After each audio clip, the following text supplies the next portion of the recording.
Vous êtes sur CCTV Français, bonjour à tous. On commence cette édition avec la conférence mondiale de l'Internet qui touche à sa fin aujourd'hui à Wuzhen, dans l'est de la Chine. Plus de 2000 personnes s'étaient rassemblées à la réunion de 3 jours, dont des entrepreneurs d'Internet et les représentants du gouvernement. C'était l'occasion pour les entreprises de présenter leurs technologies et leurs produits et pour la Chine d'exprimer son point de vue sur le développement de l'Internet mondial. Reportage.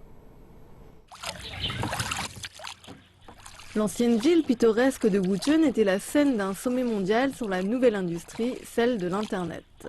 Lors de la réunion, le thème était la connexion et la communication de tous, partagée et gouvernée par tous. Lors d'une conférence de presse organisée à la fin de la conférence, Zhou Qianlian, directeur adjoint de l'administration de l'espace informatique de la Chine, a souligné le besoin de construire une unité d'espace informatique au travers du monde entier. Le secrétaire général des Nations Unies, Ban Ki-moon, a salué l'appel de la Chine. Lors d'un discours clé le jour de l'ouverture, le président Xi Jinping a appelé à de nouvelles règles mondiales sur la gouvernance de l'Internet, s'opposant à une hégémonie informatique. Il a souligné que chaque pays devait avoir son droit de souveraineté pour gouverner l'Internet.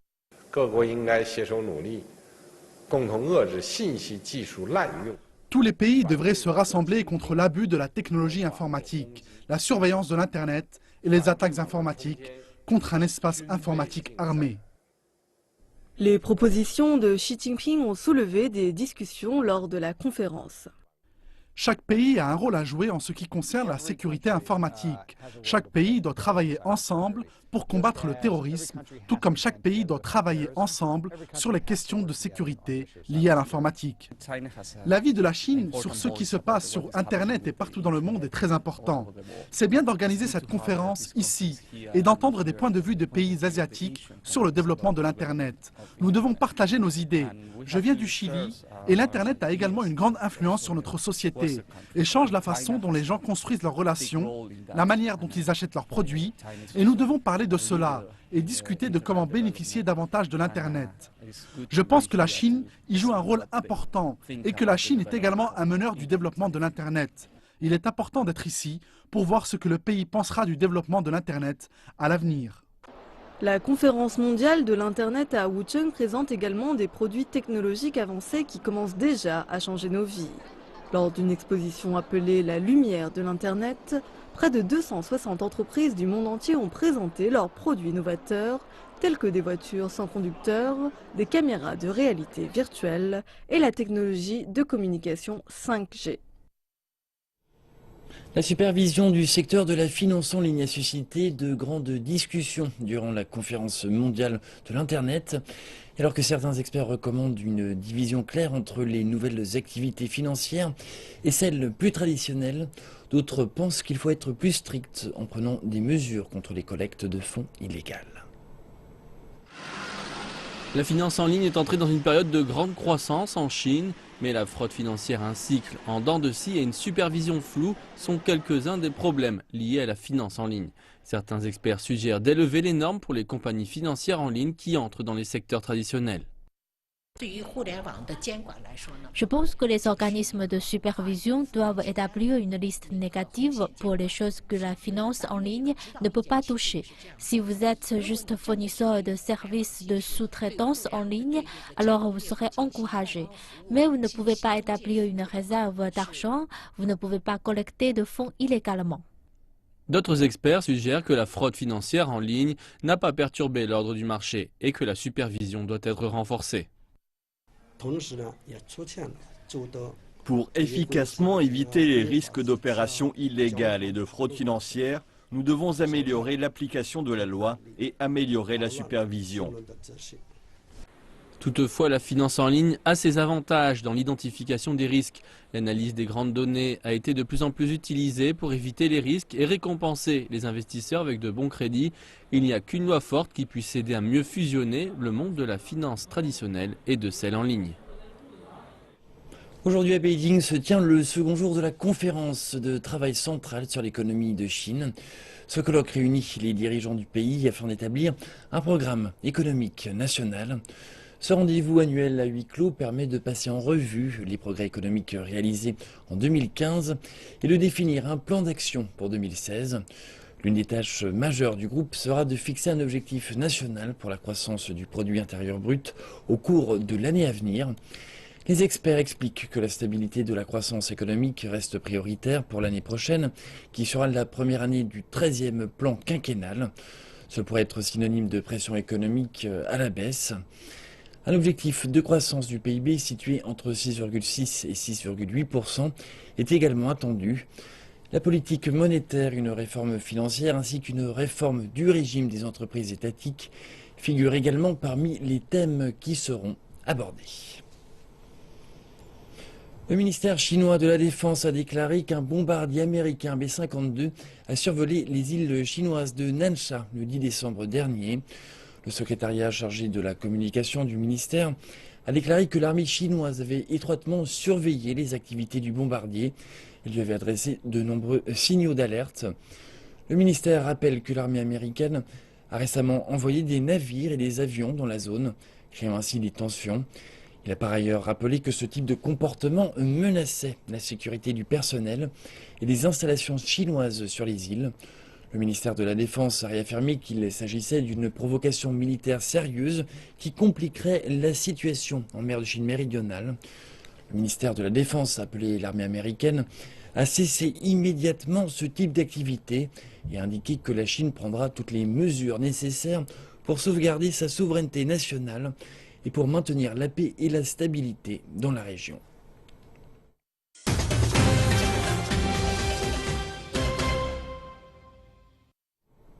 Le smog est de retour dans la capitale chinoise. Beijing publie une fois encore une alerte à la pollution de l'air à son niveau le plus élevé, moins de 2 semaines depuis la première alerte rouge.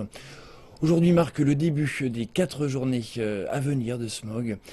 L'alerte rouge implique des restrictions quant au nombre de véhicules sur les routes, la fermeture des écoles, la suspension des activités des sites de construction et des usines, de même que l'interdiction des feux d'artifice.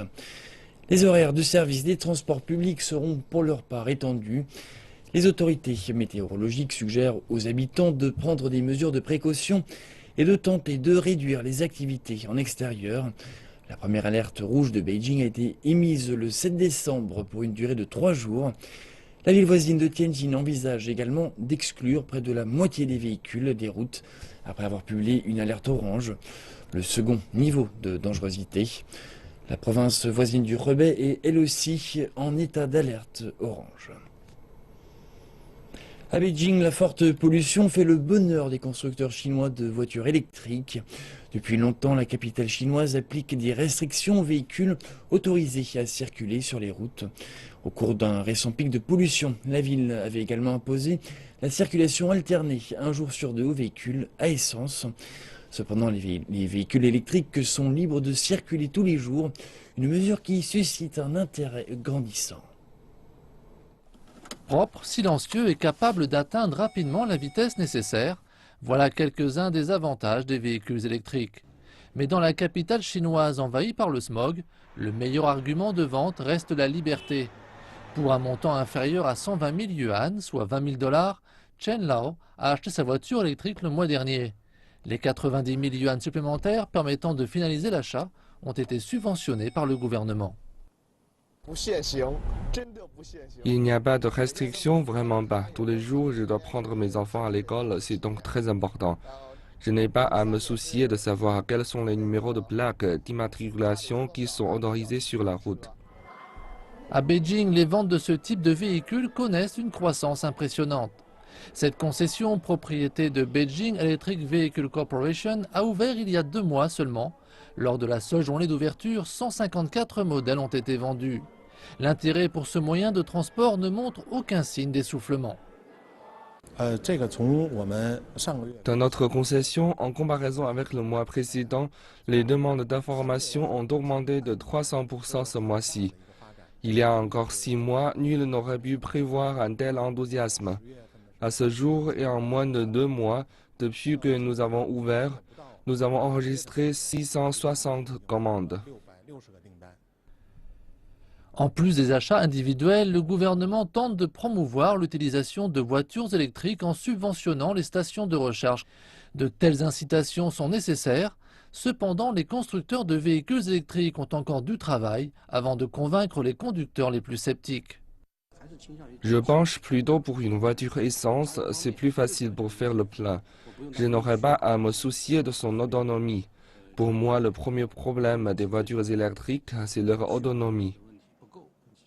Un argument qui ne semble pas préoccuper Chen Lao. Je pense qu'avec l'amélioration technique, une autonomie plus grande ne tardera pas. Les choses ne peuvent que se perfectionner. Chen Lao déclare aimer sa voiture. Il espère qu'ils seront plus nombreux à partager son opinion. Le gouvernement chinois redouble d'efforts afin d'enrayer l'expansion du parc immobilier qui reste excédentaire, surtout dans les villes de 3e et de 4e rang. Les agriculteurs et les travailleurs migrants en sont les premiers bénéficiaires. Tandis que les ventes immobilières dans les villes de 1er et de 2e rang se rétablissent, les villes de 3e et de 4e rang sont toujours en difficulté. Les villes de petite taille disposent d'un parc immobilier important du fait d'une construction excédentaire par rapport à la demande. Le stock de logements de ces petites villes est très important car il concentre 70% de l'investissement immobilier du pays. La fièvre foncière qui s'est emparée des villes de 3e et de 4e rang entre 2009 et 2010 a créé assez d'offres pour les 6 ou 7 prochaines années. Dans plusieurs villes de petite taille, les gouvernements ont annoncé qu'ils ne libéreraient plus de terrain et bien sûr, cela va jouer en faveur d'un rétablissement de la situation. Au cours des 10 dernières années, l'urbanisation rapide du pays a intensifié l'investissement dans l'immobilier au niveau national. Le développement foncier qui en a résulté s'est traduit par une hausse du PIB. Les promoteurs immobiliers sont arrivés en masse dans les villes émergentes et ont construit des millions de maisons en quelques années seulement. Et tout cela sans penser au marché dans son ensemble. La ville d'Ordos, en Mongolie intérieure, est entourée de prairies et constitue un parfait exemple de ce que l'on appelle à présent les villes fantômes. Le sous-développement industriel et le manque de population y ont laissé un grand nombre de constructions inhabitées et invendues. Hormis le manque d'activité industrielle, la demande fluctue au gré de nombreux facteurs. La demande insuffisante dans les villes de petite taille résulte également de revenus fiscaux déséquilibrés, du manque de services médicaux et éducatifs, ainsi que de services publics en général. Le déstockage est une piste à suivre, mais d'un autre côté, cela doit s'inscrire dans un processus d'amélioration des services éducatifs, sociaux et médicaux. Située au nord de la Chine, la province du Shanxi vient de faciliter les procédures d'acquisition d'une habitation. Ce faisant, elle devient la 4e province à revoir sa législation en la matière. Cette année, le gouvernement a d'ores et déjà adopté des mesures visant à encourager les citoyens à acheter des biens immobiliers dans les villes de 3e et de 4e rang. Parmi ces mesures, on retrouve l'abaissement du taux de paiement de 60 à 30% pour les acquéreurs d'une seconde résidence ou encore la mise en place de subventions foncières à destination des fermiers. Le but est d'encourager les travailleurs en zone rurale et les fermiers à venir s'installer en ville. Toutefois, l'adoption de ces mesures favorables ne semble pas encore avoir été suivie d'effet.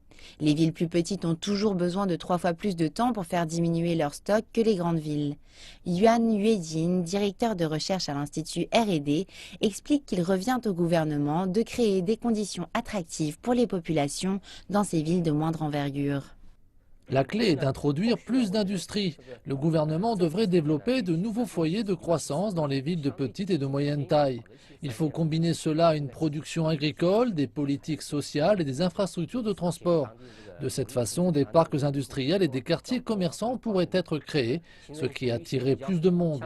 Le marché immobilier s'en porterait mieux. Yann recommande également aux municipalités d'établir des plans d'aménagement urbain, ce qui implique notamment de limiter les terrains attribués aux constructions résidentielles et de récupérer les constructions inutilisées afin de les réemployer. Toutefois, personne ne peut aujourd'hui affirmer avec certitude qu'il existe une solution à court terme au problème du large stock de logements inhabités en Chine. En cette saison hivernale froide et humide dans la province du Sichuan, une délégation française dirigée par le groupe ADP Aéroport de Paris a réchauffé le cœur des Chinois de la région. Les dirigeants du 2e plus grand aéroport d'Europe étaient accompagnés de plusieurs partenaires et représentants de l'hospitalité à la française. L'objectif, accueillir à bras ouverts les voyageurs venus de Chine. Était présent le responsable des visas du consulat général de France à Chengdu, le responsable de l'Office du tourisme de Paris, le directeur du restaurant gastronomique de l'aéroport de Paris et bien d'autres. Venus à l'invitation du groupe ADP, ils n'avaient qu'un but, celui de persuader les Chinois, notamment ceux de la province du Sichuan, qu'en dépit des attaques terroristes de novembre, Paris s'était redressé et continue à bien travailler pour accueillir les touristes chinois. Faites confiance à Paris. Faites confiance, c'est la plus belle, la capitale française va être défendue. Et la meilleure façon de dire au terrorisme qui ne gagne pas, c'est de continuer à voyager et à venir à Paris, sachant que nous, de notre côté, on fait tout au mieux pour protéger. Avec la toute récente ouverture du vol direct entre Paris et Chengdu par Air China, les Chinois de la région verront leur voyage en France facilité. Seront également assouplies les démarches d'obtention du visa. Tout du moins, c'est ce que les autorités françaises essaient de faire. En Chine, l'ambassade de France et les consulats généraux de France en Chine sont tous mobilisés pour garantir l'attractivité de la France pour les touristes chinois. Notamment sur les visas, on s'engage à délivrer vite et comme vous le savez, maintenant les visas sont biométriques, donc les Chinois doivent venir en personne déposer leurs empreintes. Mais on a donc 6 centres où c'est possible d'effectuer cette démarche en France. 6 centres qui sont Pékin, l'ambassade, Shanghai, Shenyang, Guangzhou, Chengdu et Wuhan. Et on espère obtenir très rapidement 9 autres villes. Aéroport de Paris ne veut rien laisser au hasard, de la gastronomie aux achats en passant par les services linguistiques et la détaxe, les préoccupations des touristes chinois sont bien prises en compte. L'hôte est certes fin prêt, mais l'invité l'est-il aussi? Les prochaines vacances du Nouvel An et de la fête du printemps nous apporteront peut-être une réponse. La fable de Chiar est celle d'une jeune fille vendue par son père, un seigneur, en tant que concubine. Elle est interprétée en ballet et au cinéma, mais la version la plus connue est sûrement celle de l'opéra, connue sous le nom de Fille aux cheveux blancs. Une tournée nationale s'est achevée à Beijing après 9 villes chinoises, dont Yan'an et Shanghai. Reportage. Cet opéra est basé sur la fable légendaire chinoise d'une fille du nom de Xi. Il s'agit de la fille d'un pauvre agriculteur de la province du Shanxi dans le nord-ouest de la Chine. Lorsque son père ne peut plus payer ses dettes, il a été forcé de vendre sa fille à un seigneur en tant que concubine. Xi a réussi à s'échapper et à se cacher dans les montagnes, mais son père s'est suicidé avant. À cause des conditions de vie précaires, les cheveux de Xi sont devenus complètement blancs. Elle a ensuite été sauvée par l'armée communiste. La pièce Fille aux cheveux blancs a commencé en 1945 à Yan'an, base révolutionnaire du nord-ouest de la Chine à l'époque. La tournée de 10 villes a également commencé à Yan'an le 6 novembre 2015. L'histoire plaît beaucoup au public. J'ai vu plusieurs versions de ce spectacle et celui-ci est un très bon remake. Tous les endroits où nous allons, nous affichons une salle complète.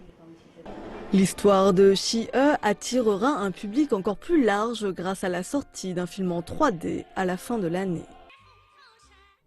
Et c'est la fin de cette édition. Merci de votre attention. Je vous retrouve tout à l'heure pour le prochain journal.